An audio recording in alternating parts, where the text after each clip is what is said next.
பொம்பளைக்கு எது பிடிக்கும்? ஆம்பளை போயிட்டு ஒரு ஃபங்க்ஷனுக்கு, கல்யாணம் வீட்டுக்கு, அவன் உடுத்துட்டெல்லாம் போனது யாரும் பார்க்கணும் என்பதுக்கு இல்லை, பரபரன்னு உடுத்துட்டு போயிடுவான். அவனுக்கு எப்போ கோபம் வரும் தெரியுமா? அவன் கோழி இன்னொருத்த எடுத்தானு வைங்க, அவன் கோழி சாப்பிட்ருப்பான், அதுக்கெல்லாம் பிரச்சனை இல்லை. ஆனால் எவனா ஒருத்த எடுத்தான்னு அன்றைக்கு நாளே முடிஞ்சு போச்சு. இவ்வளோ தூரத்துக்கு வந்து என் கோழி விட்டியா, அவனுக்கு அதே பெரிய இதாக போயிடும். ஆனால் பொம்பளைக்கு அதெல்லாம் கணக்கு இருக்காது தான். பொம்பளை நீங்கள் ஃபங்க்ஷனுக்கு போயிட்டீங்கன்னு வைங்க, ஒரு 4 பொம்பளை உங்களை பார்த்துட்டு இப்படி அழகா எப்படி உடுத்து வந்தீங்க, அன்றைக்கு நைட் எனக்கு சாப்பாடே வேணாம், ஃபுல்லாக மனசு. என்கிட்ட ஒரு டிரைவர் இருந்தார், அவர் எம்பசியில் வேலை செஞ்ச ஒரு ஆள். இதுக்கு ஒரு 4 வருஷத்துக்கு முன்னாடி என் நண்பரும் கூட அவர் சொல்லுவார், அவர் எம்பசி டிரைவராக இருக்கிற நேரம் பெரிய ஃபங்க்ஷனுக்கு வருவாங்களாம். எம்பசி ரோடு போனால் அவர் வந்து குந்து வரான். அப்போ அந்த ஃபங்க்ஷனில் நிறைய பெரிய பெரிய பெண்கள்லாம் வருவாங்களாம். சாப்பாடு அப்படியே மிஞ்சிருமா.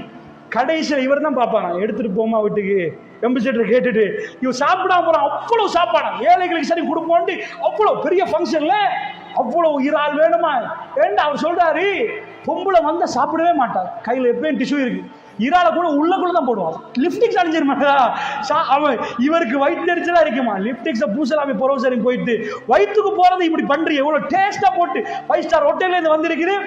ஏனென்றா இது முக்கியம், இங்கதான் முக்கியம், அது பிரச்சனை இல்லை. ஏன்னா மனுஷ இயல்பு வேற. நான் ஏன் உங்களுக்கு சொல்றேன் தெரியுமா? அந்த பெண்ணு அந்த அம்மாவுக்கு அதான், அவ உடுத்த உடுப்ப நீங்க உடுக்கவே இயலாது, அந்த அம்மா போட்ட தங்கத்தை நீங்க போடவே இயலாது, அந்த அம்மாக்குள்ள செல்வாக்கு நீங்க எடுக்கவே இயலாது. எந்த பெண்ணும் எடுக்காத செல்வாக்கோட அந்த அம்மா ஒரு முடிவு எடுக்கிறார். என்ன முடிவு? ஆமன்து பில்லா உள்ளக்குள்ள இறங்கினவோட, ரப்பி பினிலி இந்த கபைத்தன் ஃபில் ஜன்னா, இறைவா எனக்கு ஒரு வீடு வேணும் யா அல்லாஹ், அது உனக்கிட்ட வேணும். எப்போ எடுக்கிறா தெரியுமா?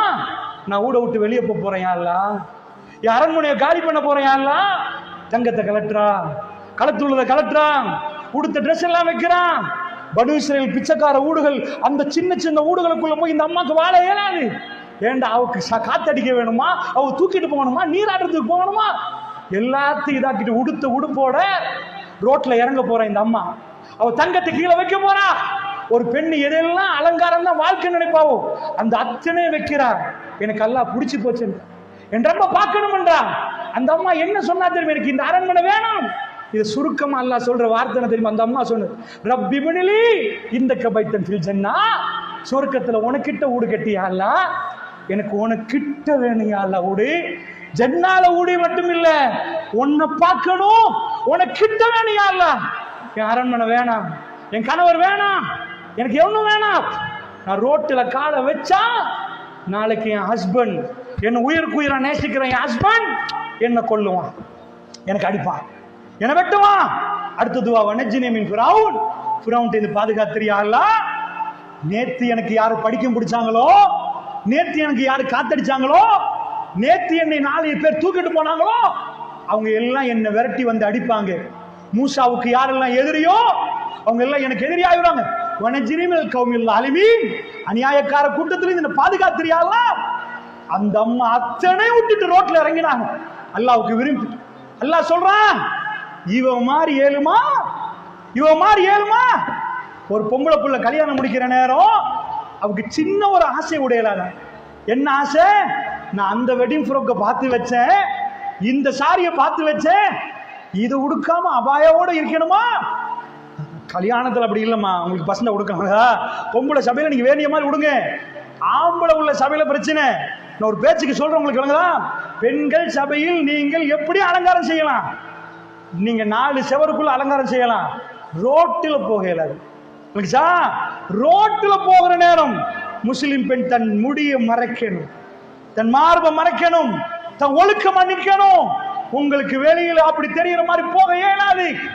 இந்த தியாகத்தை பண்ண நம்மளால இயலாது. இதான் நாம் இஸ்லாத்துக்குள்ள நுழைகிற விதம்.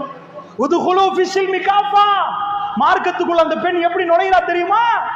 1 பவுன் தங்கத்தை தர்மம் கொடுக்க இயலாது, கிலோ கணக்கில் கலட்டி வைக்கிறார். எனக்கு என் ரப்பு வேணும், அவன் பாசம் வேணும், அவன் நேசம் வேணும். என் மாப்பிள்ள போய் சொல்றான், அவன் அயோக்கியன், அவன் கொல்லுவான். அல்லாஹ் என்ன காட்டுறான் தெரியுமா? சொத்து வேணுமா, அல்லாஹ் வேணுமா? எது வேணும்? உதுகுலு ஃபிஸ்ஸில்மி காஃபா, மார்க்கத்துக்குள்ள நுழையணும்னா சொத்தை உடணும். செல்வாக்கு வேணுமா, அல்லாஹ் வேணுமா? செல்வாக்கு விட்டுட்டு நுழைகிறாங்க. இந்த தியாகத்துக்கு அல்லாஹ் சொல்றான், இந்த அம்மாவை பாருங்கன்றான். என் நேரம் தாண்டி போகுது. அடுத்தது மரியம் அலைஹிஸ்ஸலாத்தை பத்தி இஸ்லாம் பேசு, வீட்டுக்கு போய் படிங்க. அதனால அன்பிக்கினிய தாய்மார்களே, இஸ்லாத்துக்குள்ள பூர்ணமா நுழைகிறது என்ற பாடம் ஒரு பெரிய பாடம். அது சின்ன பாடம் இல்லை.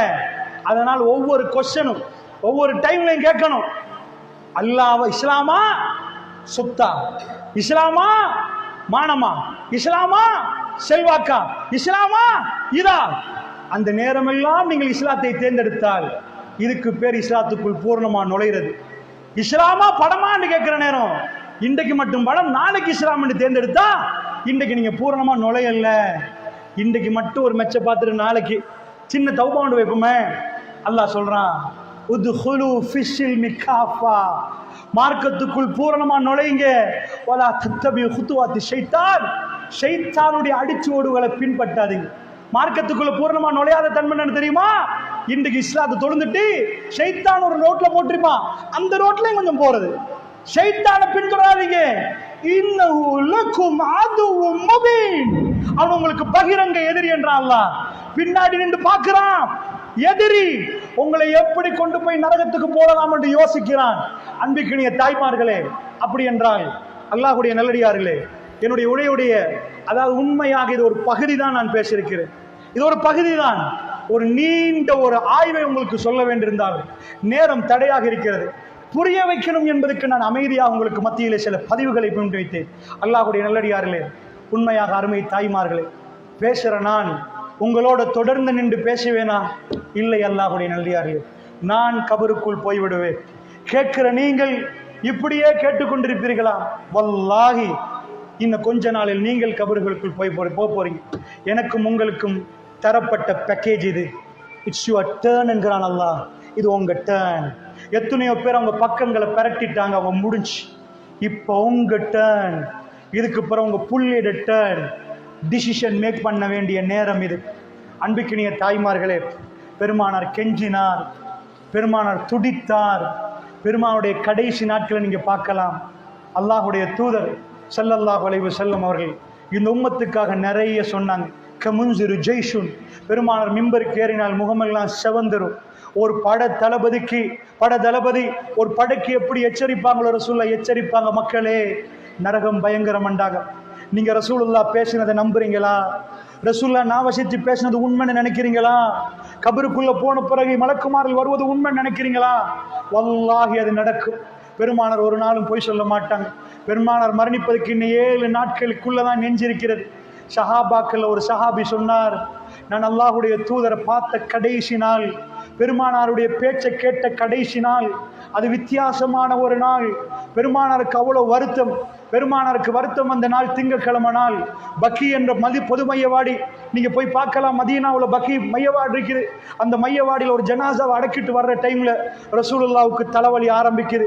அன்றைக்கு திங்கட்கிழமை நாள். அடுத்த திங்கள் ரசூல்லா உயிர் வாழுகிறாங்க. அதுக்கு அடுத்த திங்கட்கிழமை ரசூலுல்லா சுபஹ் தொழுகைக்கு நிற்கிறாங்க. துஹர் தொழுகைக்கு அசான் சொல்ல முன்னாடி லுஹாவுடைய நேரத்தில் இந்த உலகத்தை விட்டும் பிரிகிறாங்க. அந்த திங்கட்கிழமை நாள் தலைவலியில் வர்ற நேரம் வீட்டுக்கு வர்றாங்க. ஜனாசாவை அடக்கிட்டு கடுமையான தலைவலி இருக்கு. ஒரு புடவையை கட்டுறாங்க ரசூலுல்லாஹ். ஆயிஷா நாய் வீட்டுக்கு வந்தால் தலைவலியில துடிக்கிறாங்க. என்ன பேசிக்கொள்றாங்க தெரியுமா? 2 நேரம் பிற்காலத்தில் ஆயிஷா நாய் சொல்றாங்க, பெருமானார் கடுமையான தலைவலியில் வர்ற நேரம் ஆயிஷா நாயின் தலைவலியில, யார் ரசூலுல்லாஹ் நீங்க முந்தியோ நான் முந்தியோ தெரியாதுன்னு நான் ரசூலுல்லாஹ்வுக்கு சொன்னேன்னு சொல்றாங்க. அந்த தலைவலியில 2 பேரும் என்ன பேசினாங்களாம்? அல்லாஹ்வுடைய தூதரை நீங்க மௌத்தாவீங்களோ நான் மௌத்தாவணும் தெரியாது. 2 பேருக்கும் மௌத்தாகிற மாதிரி தலைவலி. ஆனால் ஆயிஷா நாயி பல வருடங்கள் வாழுவார்கள். அல்லாஹ்வுடைய தூதர் அடுத்த ஒரு 14 நாட்களில் மௌத்தாக போறார்கள். பெருமானுடைய முழு வாழ்க்கையும் மாறுகிறது. ரசூலுல்லாஹ்வுடைய முழு விஷயங்களும் அல்லாஹ்வுடைய தூதர் அல்லாஹ்வை சந்திப்பதற்காக வேண்டி தயாரிப்பில் ஈடுபடுகிறார். ரசூலுல்லாஹ்வுடைய கடைசி 7 நாட்களை நீங்கள் படித்தால் அதிர்ந்து போயிருவீங்க. நிறைய விஷயங்கள் நம் வாழ்க்கையில் மாற்றிக்கொள்ள வேண்டும் என்று தோணும் பெரியவர்களே. அல்லாஹ்வுடைய தூதர் வருத்தத்திலே உஹது மலை அங்க தெரியுது. ரசூல் ஸல்லல்லாஹு அலைஹி வஸல்லம் அவர்கள் மக்களை கூட்டிட்டு உஹதுக்கு போறாங்க. மக்கள் எல்லாம் என்னன்னு பார்க்கறாங்க. அல்லாஹ்வுடைய தூதரை பின்தொடர்ந்து மக்கள் போறாங்க. ஏன் ரசூலுல்லாஹ் அவ்வளவு தூரம் போறாங்க? எதுக்கு போறாங்க? வருத்தத்தோடு உள்ள ரசூலுல்லாஹ் ஏன் போறாங்கண்டா, ஒரு அந்த சஹாபி சொல்கிறார், பெருமானார் ஜனாசா தொழுவிச்சாங்க. யாரும் மௌத்தி இல்லை. உஹது மலைக்கு மேலே ஏறி ரசூலுல்லாஹ் ஜனாசா தொழுவிக்கிறாங்கண்டா ஏன்? பெருமானார் சொன்னாங்க, உஹது யுத்தத்துல ரசூலுல்லாஹ்வுடைய பல்லு காயமாச்சு, பல்லு உடைஞ்சிச்சு, நெத்தி காயமாச்சு. அந்த நேரத்தில் ரசூலுல்லாஹ் மூர்ச்சிட்டு விழுந்துட்டாங்க. மூர்ச்சிட்டு விழுந்த ரசூலுல்லாஹ்வுக்கு ஜனாசா தொழுவிக்கு கிடைக்கல. கபர்கள்ல 2-3 பேர் போட்டாங்க. பெருமானாருக்கு யாருக்கும் ரசூலுல்லாஹ் குறை வைக்கல, யாருக்கும் குறை வைக்கல. இந்த உம்மத்துல ஒரு மனிதருக்கு கூட பெருமானார் குறை வைக்க கூடாதுன்னு நினைச்சாங்க. அல்லாஹ்வுடைய தூதர் வீட்டுல இருந்து கேட்கலாம், யா அல்லாஹ் என்னோட தோழர்கள், என்னோட கஷ்டப்பட்டவர்கள், யா அல்லாஹ் அவர்களை மன்னி என்று. பெருமானுடைய பழக்கத்தில் அது இல்லவே இல்லை. எங்க தொழுவிக்கணுமோ உஹது வரைக்கும் போய் மக்கள் எல்லாம் அனுபவித்து வித்து ரசூல் ஸல்லல்லாஹு அலைஹி வஸல்லம் அவர்கள் ஜனாசா தொழுவிக்கிறாங்க. சஹாபாக்கள் சொல்றாங்க, 8 வருஷம் 8 வருடங்களாக தொழுவிக்காத ஒரு தொழுகை, 8 வருடத்துக்கு பிறகு ரசூலுல்லாஹ் தொழுவித்தார்கள். அந்த தொழுகை முடிகிற நேரம் அல் அஹ்யா வல் அம்வாத், உயிரோடு உள்ளவர்களுக்கும் மரணித்தவர்களுக்கும் ரசூலுல்லாஹ் போயிட்டு வருகிறேன் என்று சொன்ன மாதிரி இருந்துச்சு அந்த தொழுகை. நான் போயிட்டு வருகிறேன் மக்களே என்று சொல்வது மாதிரி இருந்தது. 8 வருடங்களுக்கு பிறகு ரசூலுல்லாஹ் ஜனாசா தொழுவித்தார்கள். அல்லாஹ்விடம் மன்றாடினார்கள், யா அல்லாஹ் என் தோழர்கள், யா அல்லாஹ் என்னோட நின்றவர்கள், யா அல்லாஹ் ஜன்னாவை குடி, யா அல்லாஹ் உயர்வான அந்தஸ்தை குடி, யா அல்லாஹ். அதுதான் ஜனாசாவுடைய தொழுகை. தாய்மார்களே, அந்த தொழுகை முடிந்த ரசூலுல்லாஹ் மிம்பருக்கு வந்தார்கள். மிம்பரில் ஏறி ரசூலுல்லாஹ் ஒரு வார்த்தை சொன்னார்கள். அந்த சஹாபி சொன்னார், பெருமானாரை பார்த்த கடைசி தடவை என்றார்கள். என்ன சொன்னார்கள் தெரியுமா? மக்காமியா ஆதா, நான் எந்த இடத்தில் நின்று கொண்டிருக்கிறோம் இந்த இடத்தில் இருந்து வல்லாஹி வல்லாஹி முஸ்லிம்ல வரக்கூடிய செய்தி, என்னுடைய ஹவுலை நான் பார்க்கிறேன் என்றார்கள். அல்லாஹ் எனக்கு ஹவுலை காட்டுகிறான் என்றார்கள். பெருமானார் பார்க்காமலா சொன்னார்கள்? வல்லாஹி ரசூலுல்லாஹ் பார்த்தார்கள். நானும் நீங்களும் சந்திக்கிற இடம் என்றார்கள். இந்த ஹவுலிலே சந்திப்போம் என்றார்கள். பெருமானார் தன் பிரியாவிடைக்கு முன்னாடி மக்களுக்கு சொன்னார்களே, அந்த ஹவுலிலே ரசூலுல்லாஹ்வை சந்திப்பதற்கு தயாரா?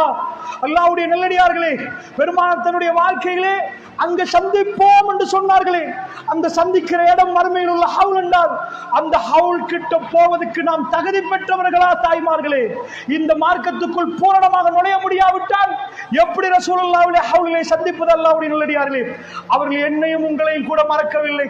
பெருமானார் என்னையும் உங்களையும் மறக்கவில்லை. மகாம மஹமூதா என்ற இடத்திலே அல்லாஹ் எழுப்பாட்டுவான் ரசூலுல்லாஹ்வை.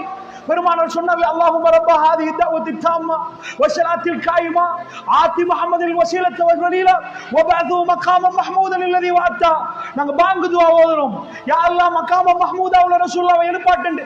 பெருமானார் சொன்னார்கள், அல்லாஹ் மறுமை நாளிலே ரொம்ப கோபத்தோட நிப்பான், கோபமாக நிப்பான், யாரும் பேச மாட்டார்கள். ஏதாவது ஒரு ஊசி விழுந்தாலும் கேட்கிற அளவுக்கு கோபமா நிற்பான். நான் மக்காம மஹமூதாவுல சஜதாவுல விழுந்து நிற்பேன், யாரும் பேச மாட்டார்கள். அல்லாஹ் ரப்புல் ஆலமீன் என் பெயரை சொல்லுவான், இர்ஃபா அஸகயா முஹம்மத், முஹம்மத் ஸல்லல்லாஹு அலைஹி வஸல்லம் உங்க தலையை தூக்குங்க என்பான் அல்லாஹ். இர்ஃபா அஸக முஹம்மத், தலையை தூக்குங்கள் என்று அல்லாஹ் பேசுவான். நான் தலையை தூக்குவேன், அல்லாஹ்வுக்கு முன்னாடி சஜதாவுல இருந்து தலைக்கு தூக்குவேன். எல்லோரும் பயந்து பீராந்தமா போன நேரம் அது. வம்தாசுல் யௌம அய்யுஹல் முஜ்ரிமூன், பாவிகள் எல்லாம் ஒரு புறமாக நிற்கிற நேரம், அல்லாஹ் தீர்ப்பு சொல்லக்கூடிய நேரம். கேளுங்கள் முஹம்மது என்று சொல்லுவான் அல்லாஹ், கேளுங்கள் என்பான்.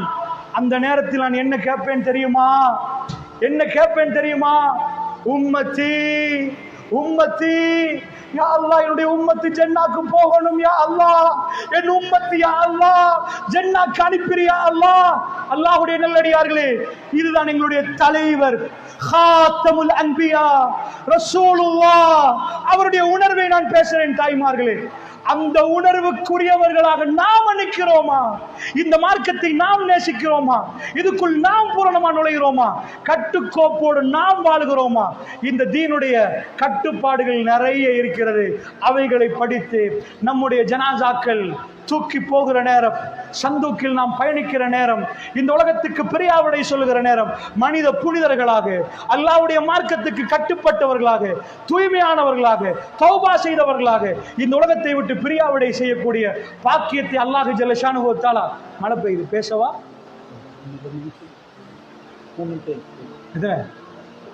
அன்பு தாய்மார்களே, அண்ணா நீங்க போறதுக்கு இன்னொரு 10 நிமிஷம், அது இன்னொரு ஆளை கபூர்ல பாதுகாத்துட்டா நீங்க நிக்க தான் போறீங்க மகரிப் வரைக்கும் இன்ஷா அல்லாஹ்.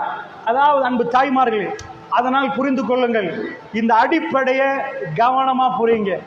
மார்க்கத்துக்குள்ள பூரணமா நுழைங்கண்டா என்ன நுழைங்கன்னு கேட்குறாங்க, எப்படி நுழையணும்னு கேட்குறாங்க. நான் சின்னதாக ஒன்று சொல்கிறேன், உங்கள்கிட்ட கேளுங்க. நீங்கள்லாம் பிள்ளைகளை வளர்க்குறீங்க, பெற்றெடுத்திருக்கிறீங்க. உங்க பிள்ளைகளுக்கு என்ன சொல்லி கொடுத்தீங்க? உங்க பிள்ளைகளுக்கு மார்க்கத்துக்குள்ள பூர்ணமா நுழைங்கண்டா ரசூலுல்லாஹ் ஒரு முறை சொன்னாங்க, அல்லாஹ்க்கு விருப்பமான பேர் அப்துல்லா, அப்துல் ரஹ்மான்டாங்க. அருமை சஹாபாக்கள் என்ன பண்ணினாங்கண்டா, அவங்க அரபிகள், எங்களை விட பேர் வைக்கிறதுக்கு வல்லவர்கள், அவங்க பேர் தேடவே இல்லை. அல்லாஹ்க்கு விருப்பமான பேர் அப்துல்லாவா யார சொல்லலாம், அப்ப என் புள்ள பேர் அப்துல்லான்ட்டாங்க. இன்னொரு தோழர் சொன்ன என் புள்ள பேர் அப்துல்லான்ட்டார். இன்னொரு தோழர் சொன்ன என் புள்ள பேர் அப்துல்லா. அப்துல்லா இப்னு உமர் ரலியல்லாஹு அன்ஹு, அப்துல்லா இப்னு மஸ்ஊத் ரலியல்லாஹு அன்ஹு, அப்துல்லா இப்னு ஜாபிர் ரலியல்லாஹு அன்ஹு, அப்துல்லா இப்னு அப்பாஸ் ரலியல்லாஹு அன்ஹு, அப்துல்லா இப்னு உம்மி மக்தூம் ரலியல்லாஹு அன்ஹு, இப்படி அபாதிலாக்களே நிறைய அப்துல்லா அப்துல்லா அப்துல்லான்னு பேர் வச்சாங்க. அல்லாஹ்க்கு எது விருப்பமோ தன்னுடைய வாழ்க்கையில எல்லாத்தையும் கொடுத்தாங்க. அல்லாஹ்வுக்கு விருப்பமா? அல்லாஹ்வுடைய தூதர் சொன்னாங்க, லன் தனாலுல் பிர்ர ஹத்தா துன்ஃபிகு மிம்மா துஹிப்பூன். நீங்க குர்ஆன் ஆயத்து, நீங்கள் நேசிக்கிறதை தர்மம் செய்யும் வரைக்கும் உண்மையான தர்மவாளிகளாக ஆக மாட்டீங்கன்னு சொன்ன உடனே ஒரு தோழர் கையை தூக்கி, யார சொல்லலாம், பைரகாண்ட தோட்டம், பீருவான்னு சொல்லுவாங்க அதுக்கு, இந்த தோட்டம் எனக்கு ரொம்ப பிடிக்கும், அல்லாஹ்வுக்காக கொடுக்கிறேன் யார சொல்லலாம், என் தோட்டத்தை கொடுக்கிறேன். அந்த மக்கள் அப்படி மார்க்கத்துக்குள்ள நுழைய ஆரம்பிச்சாங்க. தாய்மார்களை நான் கேட்கிறேன், நானும் நீங்களும் மௌத்தாகிறது நிச்சயம்டா. அந்த ஜனாசாவை எங்க குடும்பத்தில் ஒரு ஆள் தான் தொழுவிக்க போறாருண்டா. விசேடமாக ஒரு மனைவி மௌத்தான கணவர் தொழுவிப்பார் அல்லது பிள்ளைகள் தொழுவிப்பாங்க. தொழுவிக்கிறவர்கள் உங்களுக்கு தொழுவிக்க தகுதியான்னு பார்த்தீங்களா? தொழுவிப்பதற்கு நீங்க தகுதியான்னு பார்த்தீங்களா?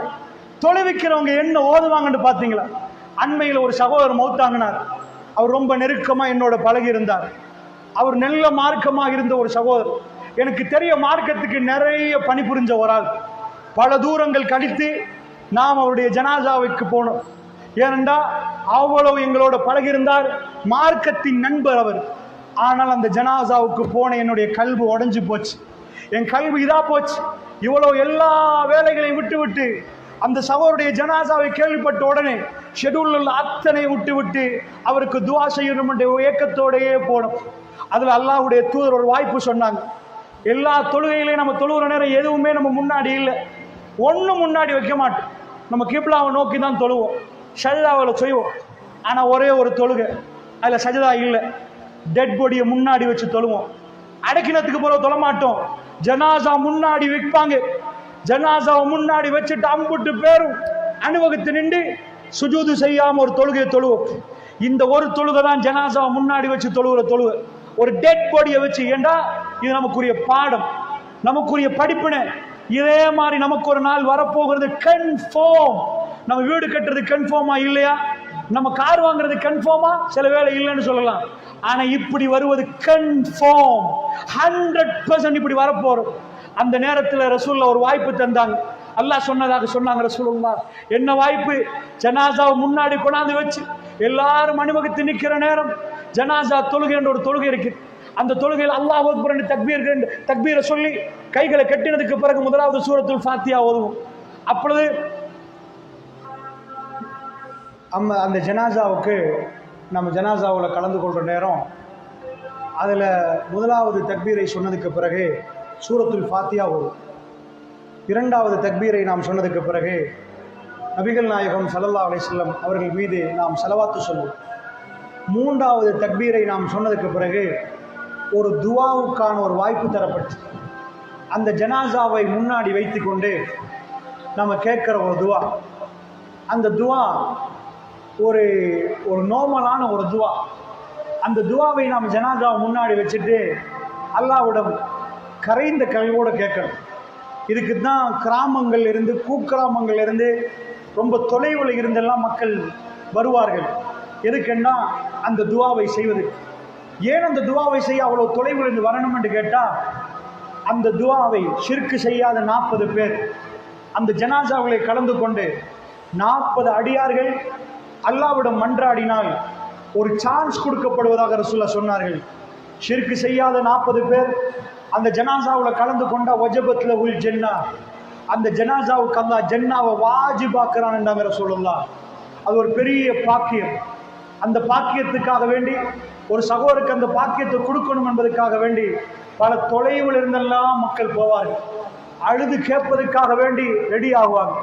அல்லாஹும்ம ஃபிர் லஹு வர்ஹம்ஹு وعافه واعف عنه واكرم نزله ووسع مدخله واغسله بالماء والثلج والبرد ونكيه من الخطايا كما نكيت الثوب الابيض من الدنس وابدله دارا خيرا من دار. இப்படி ஒரு துவா. இந்த துவா ஓதணும். ஒரு நோமலான ஒரு துவா. அன்பு சகோதரர்களே, மார்க்கத்துக்காக வேண்டி கஷ்டப்பட்டு உழைச்சி மக்கள் எல்லாம் தூய்மையான தீனுக்கு வர வேண்டும் என்று உழைச்சவர் அவருடைய ஜனாசாவுக்கு கலந்து கொள்வதற்கு போனால் அவருடைய மகன் தொழுவிக்கிறார். அன்பு சகோதரர்களே, அந்த நேரத்தில் நான் கடுமையாக வேதனைப்பட்டேன். அல்லாஹ் என்னுடைய வாரிசுகளை பாதுகாக்கணும், அவர்கள் மாறணும். ஏனென்றால் ஒரு தகப்பனுக்கு தொழுவிக்கிறதுக்கு ஹசரத் லுகர் தொழுவிப்பார், அசர் தொழுவிப்பார், மகரிப் தொழுவிப்பார், பெருநாள் தொழுவிப்பார். ஆனால் ஜனாசா வந்தா மகன் கையில் ஒப்படைச்சிருவாங்க, ஹஸ்பண்ட் கையில் ஒப்படைச்சிருவாங்க. நீங்க தொழுவுங்க. ஏன்னா அந்த தொழுகையில ஹசரத்தை விட உணர்வா அழுது தன் தாயை பார்த்துட்டு அல்லாஹ்விடம் கடைசியா கேட்கிற துவா, கண்ணு முன்னாடி வச்சுட்டியா அல்லாஹ், என் உம்மா யா அல்லாஹ், அவங்கள மன்னிச்சிரியா அல்லாஹ், என் வாப்பா யா அல்லாஹ். எத்தனை இரவுகள் உம்மா தெரியாமல் பிள்ளைக்கு தெரியாமல் அழுது அழுது அல்லாவிடம், என் பிள்ளையா அல்லாஹ், அவங்கள மன்னிச்சிரியா அல்லாஹ், என் பிள்ளைக்கு இதை கொடுத்துறியான்னு கேட்டிருப்பாங்க. இன்றைக்கு நல்ல கல்வோட அந்த மகன் வந்து தன் தாய்க்காக வேண்டி தாய் மௌனியா நிக்கிற நேரம் அழுது பிறண்டு, இதுக்கு பிறகு 48 மணித்தியாலும் தல்கஸ்பீட்ல நின்றாலும் அந்த தாய் திரும்ப வந்து பிள்ளையை பார்த்து சலாம் சொல்ல மாட்டார். தாயுடைய கடைசி பயணத்தை அனுப்பி வைக்கிற நேரம், அந்த நேரத்தில் தாய்க்கு அந்த பிள்ளை என்ன செய்ய போகிறாங்க, கடைசியாக அல்லாஹ்விடம் சொல்ல போறாங்க. தக்பீர்களோடு நாங்கள் நிற்கிறோம். மூணாவதாக தக்பீரை சொல்லி நிற்கிறோம். என் கல்பால உணர்ந்த அந்த துவாவை நான் ஓதுறேன். அவருடைய ஒவ்வொன்றை நினைச்சு அல்லாஹும்ம ஃபிர் லஹு வர்ஹம்ஹு வஆஃபிஹி வஅஃபு அன்ஹு அவருக்காக வேண்டி மன்றாடி கேட்கிறோம். ஆனால் எந்த துவாவுக்கு நேரம் கொடுக்கப்படணுமோ, எந்த துவா முக்கியமோ, எந்த துவா ஜன்னாவுக்குரிய துவாவோ, அந்த அடியானுடைய இப்பொழுது கேள்வியே எனக்காக கேட்க மாட்டீங்களா, எனக்கு ஜன்னா வேணும் என்று துடிப்பாரோ, அந்த வாரிசு கையில மைக் கொடுக்கப்பட்டிருக்கிறது. துவாவுடைய அறப்பாதி கூட நான் வரல, அஸ்ஸலாமு அலைக்கும் வரஹ்மத்துல்லாஹ்னு முடிச்சுட்டாங்க. அல்லாஹ்வுடைய நல்லடியார்களே, வல்லாஹி மனம் நொந்து போச்சு.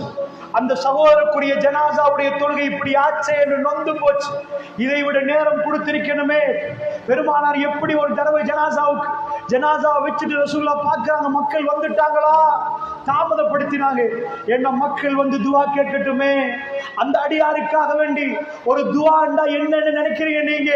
அல்லாஹ்வுடைய நல்லடியார்களே, துவாவுடைய பெருமதியை நீங்கள் தனியாக படித்தால் உங்க வீட்டில் உள்ள மாணிக்கம் வைரூடியத்தை விட அந்த ஒரு துவா அவ்வளவு பெருமதி. தாய்மார்களே, பெருமானார் சொன்னார்களே, வலதுன் சாலிஹுன் யது உலகு, உங்களுக்காக கையேந்தக்கூடிய ஒரு பிள்ளையை விட்டு செல்லுங்க. நீங்க விட்டு செல்கிற சொத்து, செல்வம், வாகனம், வசதி எல்லாத்தையும் விட எங்க உம்மாண்டு கேட்கிற ஒரு பிள்ளை. எத்தனையோ பிள்ளைகள் உம்மாவை பாப்பாவை அடக்கம் செஞ்சுட்டு மையவாடி பக்கம் 5 வருஷம் போகாத பிள்ளைகளை பார்க்கிறோம். உம்மாவுடைய தலைமாட்டில் உட்கார்ந்து அந்த மையவாடியில வந்து யாரும் என்னுடைய தாய் அவங்களுடைய வாழ்க்கையில என்னெல்லாம் உதவி செய்தார்களோ, என் தாய் எப்படி எல்லாம் என்னோட நடந்தாங்களோ நினைச்சு பார்த்து பார்த்து தேம்பி தேம்பி அழுது, எத்தனை இரவுகள் பிள்ளைகளுக்காக வேண்டி நீங்க சாப்பிடாம இருந்திருப்பீங்க, எத்தனை பகைகள் பிள்ளைக்காக வேண்டி துடிச்சிருப்பீங்க. வைத்தியரிடம் காட்டுகிற நேரம் அவர் சுகமாகணும் என்பதற்காக வேண்டி எத்தனை நோம்புகள் பிடிச்சிருப்பீங்க. தாயை உணர்ந்த ஒரு பிள்ளை கபருக்கு பக்கத்திலே வந்து என் தாயுடைய கபருக்கு பக்கத்திலே நின்று அல்லாஹ்விடம் மன்றாடி அந்த கபருடைய ஒளிக்காக வேண்டி அந்த கபரு விசாலமாக வேண்டும் என்பதற்கு கேட்க வேண்டிய பிள்ளையை உண்டாக்கிட்டீங்களா தாய்மார்களே? 1000 படங்களை பார்க்கிறோம், 1000 அட்டகாசங்களுக்கு அனுமதி கொடுக்கிறோம். அவர் அப்படித்தான் விழா எடுப்பாராம், இப்படித்தான் எடுப்பாராம், எல்லாத்துக்கும் மாமா சாமி போடுகிறோமே. இது மார்க்கத்தின் பூரணமான நுழைவு என்று நினைக்கிறீர்களா? உங்க சந்தூக்கை தூக்குவதற்கு உங்க புள்ள தயாரா? அவர் தகுதி என்று நினைக்கிறீங்களா? அவர் என்ன துவா ஓதணும், அந்த துவாவாவது மனப்பாடமான்னு கேட்டா தெரியல. பாப்பாவுடைய ஜனாசாவுக்கு என்ன துவா ஓதணும், உம்மாவுடைய ஜனாசா வச்சு அல்லாஹ்விடம் எப்படி கேட்கணும் தெரியல.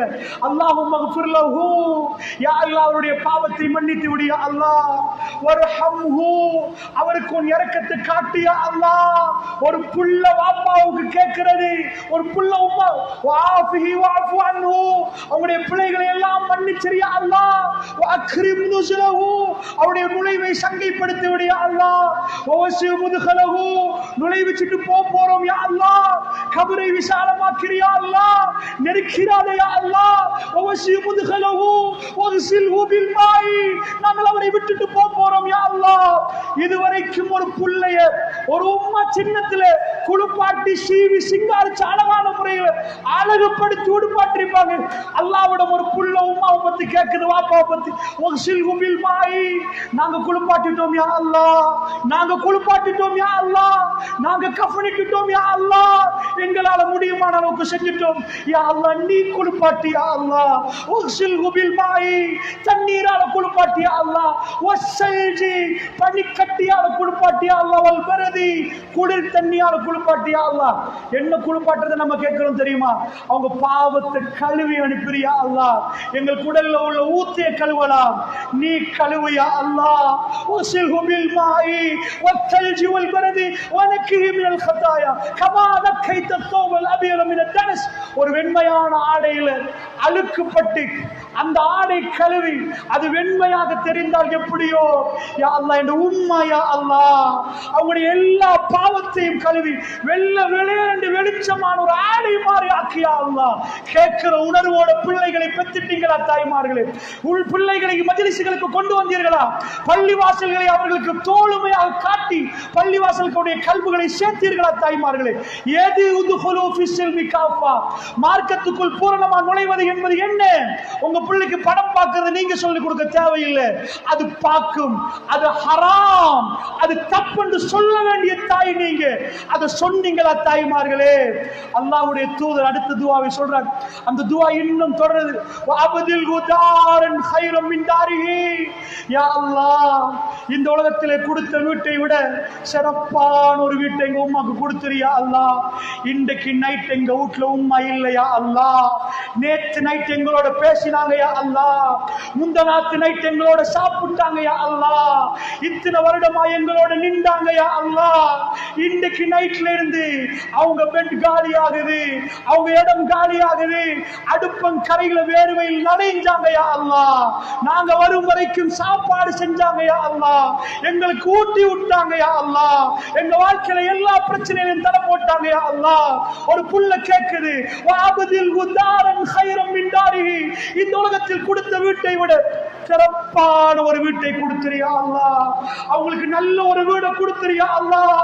வாஹிலன் கைரம் மின் அஹ்லிஹி, இந்த உலகத்தில் கொடுத்த குடும்பத்தை விட எங்க உம்மாவை தனி அனுப்பிடாதையா அல்லாஹ், எங்க வாப்பாவை தனி அனுப்பிடாதையா அல்லாஹ். வாஹிலன் கைரம் மின் அஹ்லிஹி, இந்த உலகத்தில் கொடுத்த குடும்பத்தை விட சிறப்பான ஒரு குடும்பத்தை அவர்களுக்கு கொடுத்து விடியா அல்லாஹ். வஸௌஜன் கைரம் மின் ஸௌஜி, இந்த உலகத்தில் கொடுத்த துணையை விட சிறப்பான ஒரு துணையை கொடுத்து விடியா அல்லாஹ்.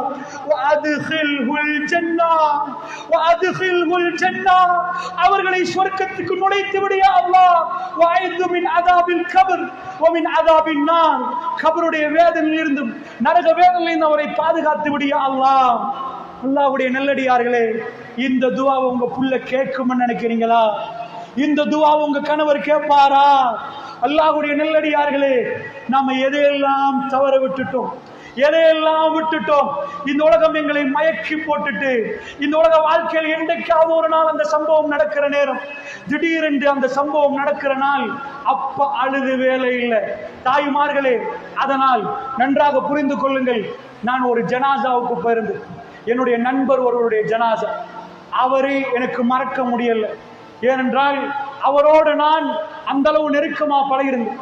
அன்றைக்கு கடும் வெயிலான ஒரு நாள், ஜனாசாவை அடக்கிட்டு எல்லாரும் போயிட்டாங்க. எனக்கு அவரோட பேசினதை கதைச்சதெல்லாம் என் கண்ணு முன்னாடி அப்படியே வீடியோ மாறி போகுது. நான் அத்தனையுமே பார்த்துட்டு துவா கேட்க ஒரு மரத்துக்கு சாஞ்சி ஒரு ஓரமா நின்று கேட்கிறேன். அவருடைய மகனை நான் பார்த்தேன். எல்லோரும் மக்பராவிலிருந்து எல்லாரும் மையவாடிலிருந்து போயிட்டாங்க. அவங்களோட மகன் அவர் தலைமாட்டில் உட்கார்ந்து அழுதுட்டே நின்றார். ஏன்னா நான் அவரை பார்த்துட்டே வந்தேன். ஜனாசா அடக்க போல நம்ம முன்னாடி வருவோம், பிஸ்மில்லாஹி வாலா மில்லத்தி ரசூலில்லாஹ்னு கபரில் இறக்குவோம்.